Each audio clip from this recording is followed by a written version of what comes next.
Rasul salam alaika ya Habib salam alaika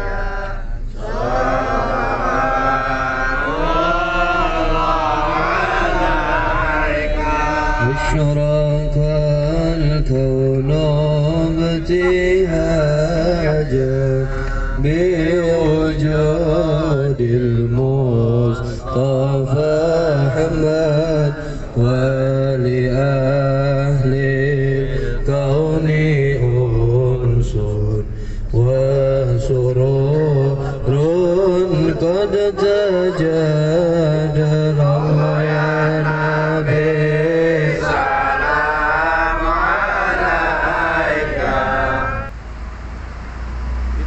istirahat dulu, macet.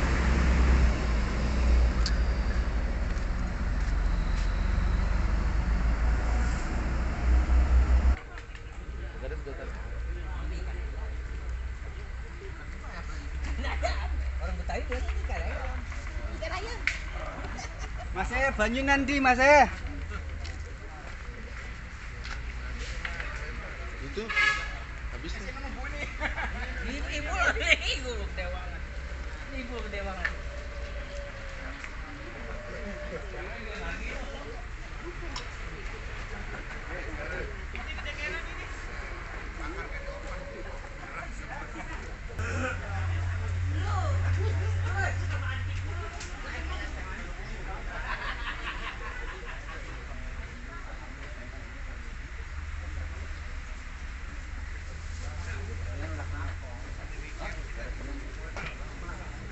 Makan udah. Yang ke Jarmaloka itu. Jarmaloka itu gurunya Syekh Muhi. Gurunya Syekh Muhi. Oh, Syekh Muhi dia di Oh, sing wingi gua. Lo makin jaga lo. Makin jaga gimana sih, Bang? Pas kan lu wajib lu. Jagain ulama Kiai, jagain. Yang pakai bianser nih, Bang. Nih, saya taruh tas tadi. Mamang di atas minum apa? Oh, air AC kali. Bang, salah nih minum air AC kali tadi nih. Kasih kopi tuang kali main lab ya? Pakai anu mana Ben. Ben kopi Ben. Oh. Kopi apa? Kopi anu. Kopi anu. Dua hanya kopi.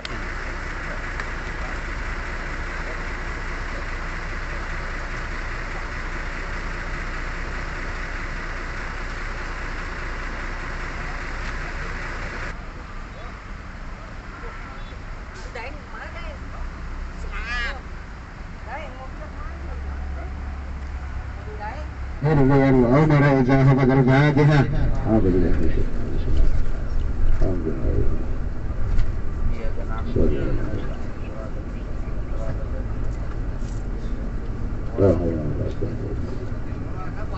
Alhamdulillah, sama-sama kita lanjutin perjalanan. Udah sih, sampai situ dah, ya. Oke udah. Ini pembuka mukadimah, biar nggak simpang siur. Teman kesian daripada dia ngantuk mulu gitu ya, biar ada kerjaannya dia juga gitu. Sekalian jelasin Jumat ya kan gitu ya kan, babul Jumat itu wala keren banget bab Jumat gitu kan. Ya ntar dia yang jelasin, dia makan kiai. Itu aja, saya mah buka doang. Biar ada pegawaian. Assalamualaikum warahmatullahi wabarakatuh. Bukan doang ya, bosan ya. Dia tasnya tiga lagi. Cek dulu gue megang tas.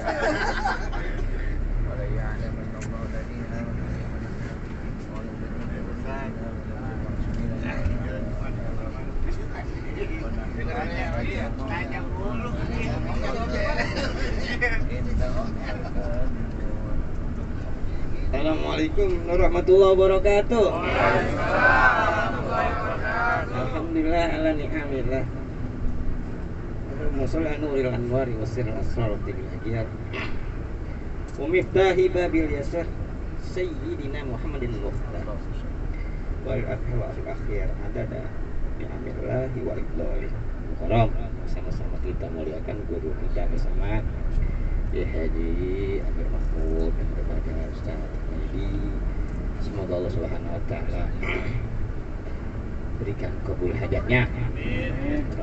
Dan kepada asatidz semuanya, daripada jamaah semuanya, bagaimana kabarnya, sehat? Sehat. Alhamdulillah. Ini memang kemarin Kiai Amir Mahmud menginformasikan kepada kita, tumben-tumben dan dia ngajak kita untuk ziarah gitu. Dan saya kalau diajak ziarah sama Kiai Amir Mahmud udah iya aja deh. Karena yang memiliki alam gaib dia emang. Ya, iya. Gitu. Orang nama majelisnya aja Sirul Guyub gitu. Sirul Guyub. Rahasia-rahasia kegoiban. Masya Allah. Memang di kalangan para ahlul haq itu ada yang diberi oleh Allah satu makom yang tidak diberikan makom kepada orang lain. Itu sebagai orang ahli wal jamaah kudu betul-betul yakin adanya pemberian dari Allah kepada salah satu hambanya yang diberi keistimewaan. Adapun keistimewaan yang tidak diberikan kepada orang lain itu hanya diberikan kepada orang-orang yang khusus, yaitu kalau dalam sebuah keterangan-keterangan ada yang namanya kashful ghaib wa kashful hijab. Adapun kashful hijab, terbukanya hijab di sini ini buat kita. Contohnya orang ngerasa dosa, tadi berbuat dosa, itu udah kashful hijab dia. Hilang tuh dosa-dosanya. Tadi gue ngomong apaan ya? Dia merasa dosa. Tadi gue ngeliat apa ya? Dia merasa dosa, itu namanya kashful hijab. Terbuka hijabnya dan dia tahu kesalahan-kesalahannya dari lisan, mata, dan semua anggota tubuhnya. Itu bisa dimiliki oleh orang semua, bisa. Itu semua bisa miliki itu. Tapi ada satu makom yang tidak diberikan oleh siapa-siapa dan nggak bisa dipelajari, nggak. Namanya kashful ghaib. Dibukakannya kegoiban, alam-alam semesta yang tidak bisa kita lihat dengan mata kita, kecuali oleh orang-orang yang diberikan keistimewaan oleh Allah Subhanahu wa taala. Runtutan keterangan-keterangan banyak sekali. Contoh Imam Sayyidi Ahmad Ar-Rifai. Sayyidi Ahmad Ar-Rifai suatu hari mengajak jamaahnya untuk ziarah ke Nabi Muhammad SAW. Sama sebagaimana guru kita Kiai Mahmud ngajak jamaahnya untuk ziarah. Sayyidi Ahmad Ar-Rifai mengajak jamaahnya untuk ziarah ke makom Nabi Muhammad SAW. Di depan makomnya Nabi, Sayyid Ahmad Ar-Rifai berkata dengan sangat gugurnya, "Ya Rasulullah," di depan makomnya Nabi, jamaahnya di belakang tuh semuanya. "Wahai Nabi, setiap hari, setiap detik saya ucapkan namamu fi kullam hatin wa nafasin. Ada demapiin millah. Di setiap napas dan lumatan yang tidak terhitung jumlahnya saya sebut namamu ya Rasulullah. Hari ini, detik ini saya berdiri di depan kamu, tunjukkan kegoiban kamu." Allah dengar. Lalu Rasulullah mengulurkan tangannya dari makamnya Rasulullah, menjabat tangannya Ahmad Rifai. Masya Allah. Semua jamaahnya pun dapat karomahnya. Bukan hanya Ahmad Rifai, saya Ahmad Rifai yang bisa melihat tangannya Nabi, tapi jamaahnya pun bisa melihat. Tuh salah satu dari keutamaan kalau kita ngikut ya. Iya. Luar biasa. Itu satu. Yang kedua, sebagaimana yang ada di keterangan-keterangan bahwa tadi guru kita mengatakan bahwasanya para aulia itu di alam kubur tidak mati, dia hidup. Ini keterangannya saya baca di dalam kitab betul. Ini fatwahnya dari Al-Habib Hasan bin Abdullah bin Umar Asy-Syatiri. Habib Hasan ini adalah sahibul tarikh sahibul ribat. Yang muridnya itu Habib Umar bin Ahmad Al-Latos. Di dalam kitabnya beliau fatwa begini. Kalau ada keterangan dari para aulia, kalau kita mengingkari kafir kita hukumnya. Kata beliau begini dalam kitabnya, di kalam nasihatnya Habib Hasan bin Abdullah bin Umar Asy-Syatiri, alal hads bil aktsar, dianjurkan untuk memperbanyak apa? Man aktsaro fi au fi dzikril auliya was solihin. Orang yang paling banyak nyebutin membicarakan orang-orang soleh, kemudian membicarakan para aulia, yutillahu umrahu. Orang yang tersebut dipanjangkan umurnya oleh Allah Subhanahu wa taala. Kenapa? Li'annahum yad'u lahum fi kuburihim. Itu fatwanya orang soleh. Kita dikasih panjang umur oleh Allah. Kenapa? Karena mereka yang di dalam kubur yad'u lahum fi kuburihim. Mereka bisa mendoakan kita yang ada di sini. Tuh, itu fatwa dari Habib Hasan bin Abdullah bin Umar Asy-Syatiri, auliya min auliyaillah. Bahkan di dalam kitab Imam Ghazali salah satunya, ziarah kubur sholihin mustahabbah alal jumlati litabaruk wal itibari. Imam Ghazali mengatakan bahwasanya ziarah kuburnya orang-orang soleh itu hukumnya mustahabbah. Kalau dalam usul fikih nanti ada muragabah, ada sunnah, ada mustahsanah, ada mustahabah. Adapun ziarah kubur itu hukumnya mustahabah. Kesimpulannya untuk apa? Litabaruk, untuk mengambil tabarukan. Untuk mengambil tabarukan. Dan untuk apa? Itu untuk li'itibari, untuk menjadi perenungan kita. Yang pertama, ziarah kubur itu hukumnya sunnah. Alal jumlah, kesimpulannya itu untuk tadi yang saya katakan apa? Untuk tabaruk ini di keterangan hadis-hadis mafahim di Syed Abu Maliki, semua hampir 5 lembar itu dikatakan jelas di situ. Yang pertama, tabarukan seperti halnya ada sahabat Nabi Muhammad SAW, itu kolam suahnya hilang waktu saat perang. Kolam suahnya hilang. Lalu beliau mengatakan, itamir ya Rasul, itamir. Sahabat itu mengatakan kepada sahabat, coba carikan peci saya hilang waktu saat perang. Dicari oleh teman-temannya. Ternyata kolam suahnya didapatkan dalam keadaan kotor. Kata Rasulullah, udah jangan dipakai kolam suah peci itu, jangan dipakai. Ini anak pakai rambut aneh, kata Nabi. Nabi menyukur rambutnya, kemudian rambutnya Nabi dikelilingin kepalanya si sahabat itu, dikelilingin, dijadiin seperti kolam suah, seperti peci. Selama sahabat memakai peci yang dengan rambut Nabi Muhammad SAW, tidak pernah sahabat itu mati dalam keadaan perang. Itu salah satu tabarukan. Lalu diceritakan lagi dalam keterangan hadis yang sahih, masyhur, terkenal hadisnya, sanadnya mutasil, tidak lagi diragukan. Suatu hari sahabat kehabisan air, lalu Nabi Muhammad SAW berwudu. Lalu air wudunya ditadangin oleh para sahabat, kemudian air bekas wudunya Nabi diguyurkan ke sumur. Lalu di sumur itu pada berebutan semuanya sahabat Nabi Muhammad SAW untuk mengambil tabarukan. Lalu juga ada sahabat Nabi yang ketika itu Nabi Muhammad SAW mengatakan, wahai sahabat, kamu buanglah darahku ini. Ketika itu dibuang, jangan di tempat yang tidak dilihat oleh siapapun. Lalu sahabat itu ternyata membuangnya benar-benar tidak di tempat yang tidak dilihat oleh orang. Dibuangnya di dalam perut. Lalu Nabi mengatakan, di mana kamu buang? Aku buang darahmu ya Rasul di tempat yang dimana tidak dilihat oleh orang. Aku minum darah kamu ya Rasulullah. Lalu apa kata Nabi? Ahlakan. Manusia kalau kamu tidak minum darahku akan hancur binasa semua.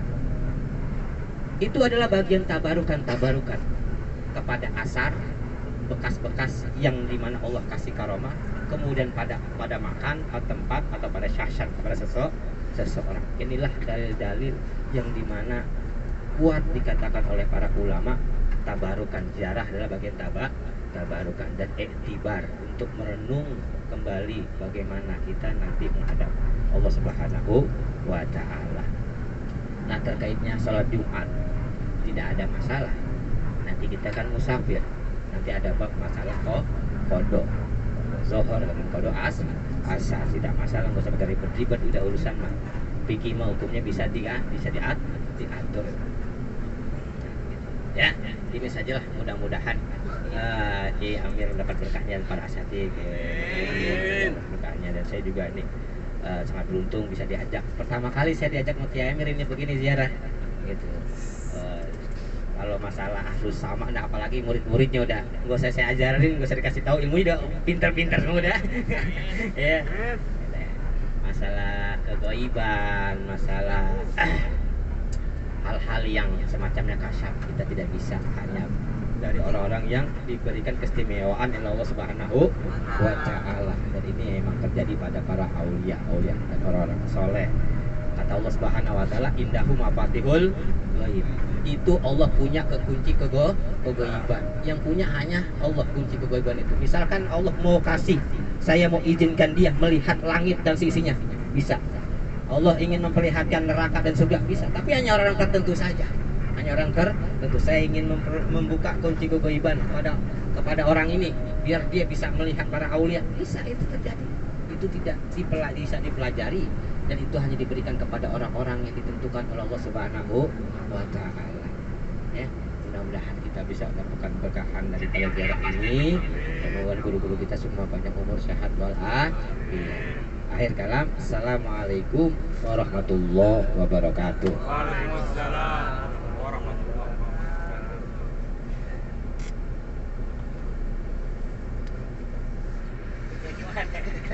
RW belakang.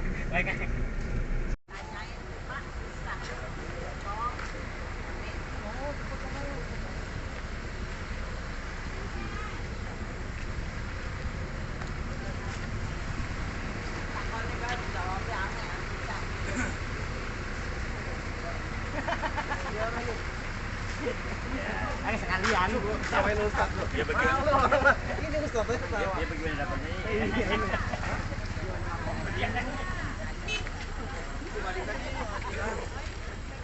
Rp5.000. Ini apa? Ini dia.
Jangan di jalan, Pak.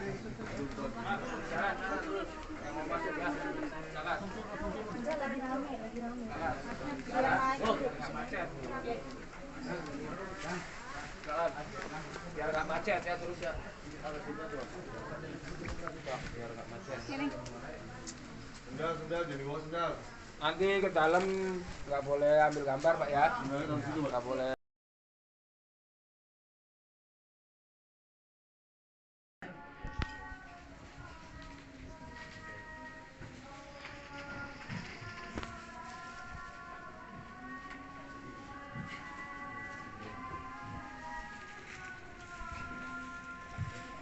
Modal rezeki.